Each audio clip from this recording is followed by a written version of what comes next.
আসসালামু আলাইকুম। Crown cement সকালের খবরে আমন্ত্রণ জানাচ্ছে আমি খুরশেদা কাকলি। বিএনপি চেয়ারপারসন বেগম খালেদা জিয়া একটি সংকটময় মুহূর্ত পার করছেন বলে জানিয়েছেন দলের স্থায়ী কমিটির সদস্য ও চেয়ারপারসনের ব্যক্তিগত চিকিৎসক doctor AZM Zahid Hossain.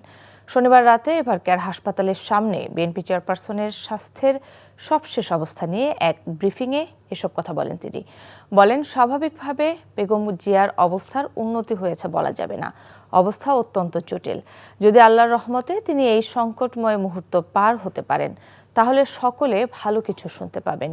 BNP চেয়ারপারসনের ছেলে ও দলের ভারপ্রাপ্ত চেয়ারম্যান তারেক রহমান এবং পুত্রবধূ ডাক্তার জোবাইদা রহমান বরাবরই খালেদা জিয়ার চিকিৎসার খোঁজ খবর রাখছেন বলেও জানান তিনি। আজ স্বাভাবিকভাবেই ওনার শারীরিক অবস্থার উন্নতি হয়েছে এই কথা বলা যাবে না, কিন্তু ওনার অবস্থার অত্যন্ত জটিল এবং উনি একটা সংকটময় মুহূর্ত পার করছেন।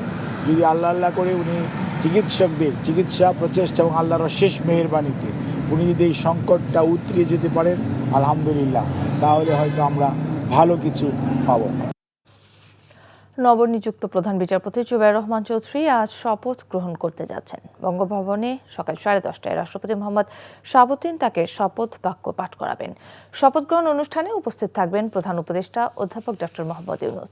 বাংলাদেশ সংবিধানের 95 অনুচ্ছেদের 1 দফায় প্রদত্ত ক্ষমতা বলে রাষ্ট্রপতি বাংলাদেশ সুপ্রিম কোর্ট আপিল বিভাগের বিচারপতি জুবায়ের রহমান চৌধুরীকে বাংলাদেশের প্রধান বিচারপতি নিয়োগ করেছেন, যা আজ শপথ গ্রহণের পর থেকে কার্যকর হবে।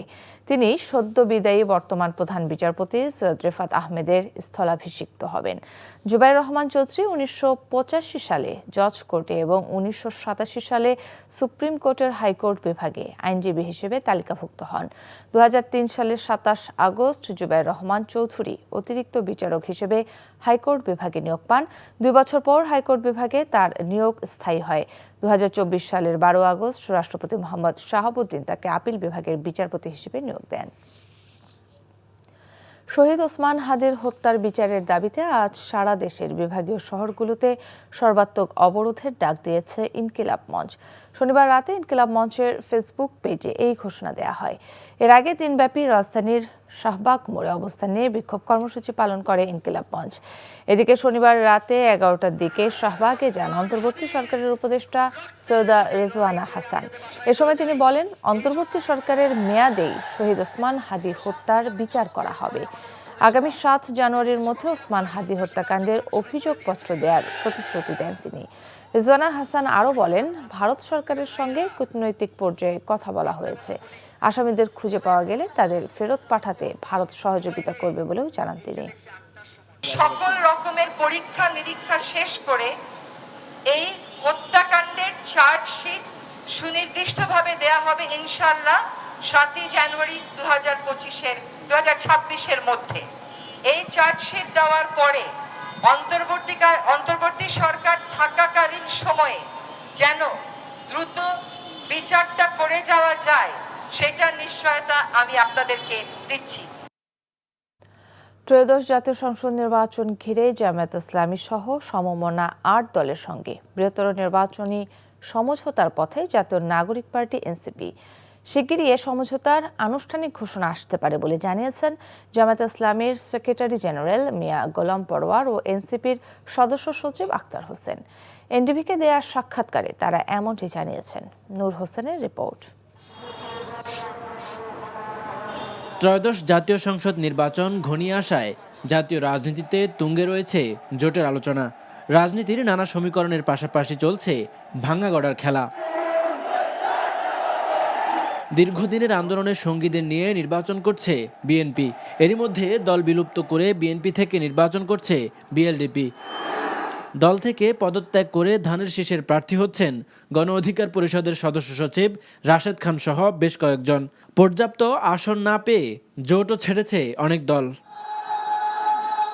অন্যদিকে নির্বাচন ঘিরে বৃহত্তর রাজনৈতিক সমঝোতার পথে জামায়াতে ইসলামী সহ সমমনা 8 দল ও অভ্যুত্থানের নেতৃত্ব দেয়া তরুণদের দল জাতীয় নাগরিক পার্টি এনসিপি। চলছে শেষ মুহূর্তের আলোচনা। শিগগির আনুষ্ঠানিক ঘোষণার প্রত্যাশা নেতাদের। সব দলের সাথে যেমন আমাদের আলোচনা চলমান, ইনফর্মাল আলোচনা যেগুলো, সেগুলো এনসিপির সাথেও আলোচনা হয় এবং হচ্ছে কিছুটা অগ্রগতি। 8টি দলের মধ্যে আসন সমঝোতা নিয়েও কিন্তু একটু সময় লাগছে। মনোনয়ন তো 29-এ জমা হবে, কালকের মধ্যে আশা করি মোটামুটি আমরা একটা জায়গায় পৌঁছাতে পারবো। আর একটা কথা বলে রাখি, সবসময় জোটবদ্ধ নির্বাচনের আসন বন্টন এবং সমঝোতার ক্ষেত্রে এটা ঘটে থাকে যে এমনও হয় যে মনোনয়ন জমার সময় হয়তো সুরাহা হলো না, তো একটা আন্ডারস্ট্যান্ডিং হয় যে ঠিক আছে আপনার সাথে আমার বোঝাপড়া হয়নি, তা আপনিও জমা দেন, আমিও জমা দিয়ে দিই। এনসিপির সাথে জামাতে ইসলামীর সামনের নির্বাচনে আসন সমঝোতার বিষয়ে আমাদের আলোচনা চলমান রয়েছে। কিছু রাজনৈতিক প্রশ্ন, রাজনৈতিক পরিস্থিতি, করণীয়, সে বিষয়গুলো নিয়ে আমরা আমাদের মধ্যে কথাবার্তা বলছি এবং আসন বিন্যাসের বিষয়টা কীরকম হতে পারে সে নিয়েও আমাদের মধ্যে কথাবার্তা চলছে। দুর্নীতিমুক্ত ন্যায় বিচার ও সংস্কারের পক্ষে থাকাকে সমঝোতার শর্ত হিসেবে দেখছে জামায়াত ইসলামী। অন্যদিকে সংস্কার ও রাষ্ট্র কাঠামো পুনর্গঠনকে গুরুত্ব দিচ্ছে এনসিপি। বাংলাদেশকে নতুন রূপে সাজাতে আমাদের এখনকার জন্য সবথেকে গুরুত্বপূর্ণ বিষয় বাংলাদেশের সংস্কারগুলোকে বাস্তবায়ন করা এবং সেই লক্ষ্যকে মাথায় নিয়েই আমরা আমাদের নির্বাচনী যে পরিকল্পনাগুলো আছে সেগুলোকে আমরা সাজানোর চেষ্টা করছি। আমরা তাদেরকেই জোটে নিতে রাজি, তাদেরকে কথা দিতে হবে যে তিনি এবং তার দল দুর্নীতি করবেন না, দুর্নীতিকে পছন্দ করবেন না। ক্ষমতায় গেলে সোশ্যাল জাস্টিস, সামাজিক ন্যায় বিচার কায়েমের পক্ষে তিনি থাকবেন। এদিকে জামায়াতের সঙ্গে জোট গঠনে আপত্তি জানিয়ে আহ্বায়ককে স্মারকলিপি দিয়েছে জাতীয় নাগরিক পার্টির 30 জন কেন্দ্রীয় নেতা। এরই মধ্যে দল থেকে পদত্যাগ করেছেন যুগ্ম সদস্য সচিব ডাক্তার তাসনিম জারা। তবে শেষ পর্যন্ত ঐক্যবদ্ধ থাকার আশা করছেন শীর্ষ নেতারা। আমাদের আলোচনা চলমান রয়েছে এখন। নূর হোসেন, এনটিভি নিউজ, ঢাকা। জামায়াত ইসলামী সহ 8 দলীয় জোটের সঙ্গে জাতীয় নাগরিক পার্টি এনসিপির রাজনৈতিক জোট বা আসন সমঝোতার সম্ভাবনা নিয়ে আপত্তি জানিয়েছেন দলটির কেন্দ্রীয় কমিটির 30 সদস্য। শনিবার এ বিষয়ে গভীর উদ্বেগ জানিয়ে দলের আহ্বায়ক নাহিদ ইসলামকে চিঠি দিয়েছেন তারা। চিঠিতে নেতারা তাদের আপত্তির ভিত্তি হিসেবে এনসিপির ঘোষিত আদর্শ, জুলাই গণ অভ্যুত্থান সম্পর্কিত ঐতিহাসিক দায়বদ্ধতা এবং গণতান্ত্রিক নৈতিকতার কথা তুলে ধরেন। চিঠিতে স্বাক্ষরকারীদের মধ্যে রয়েছেন এনসিপির যুগ্ম আহ্বায়ক খালেদ সাইফুল্লাহ, যুগ্ম সদস্য সচিব মুশফিকুস সালেহীন সহ মোট 30 জন কেন্দ্রীয় নেতা। সকালের খবর এটুকুই। এই খবরের ভিডিও সহ আপডেট জানতে ভিজিট করুন এনটিভি অনলাইন www.ntvbd.com। এছাড়াও এনটিভির জনপ্রিয় সব অনুষ্ঠান ও খবরের আপডেট জানতে ভিজিট করুন আমাদের ইউটিউব ও ভেরিফাইড ফেসবুক পেজ। 12টায় মধ্যাহ্নের খবর দেখার আমন্ত্রণ রইল। ধন্যবাদ সবাইকে।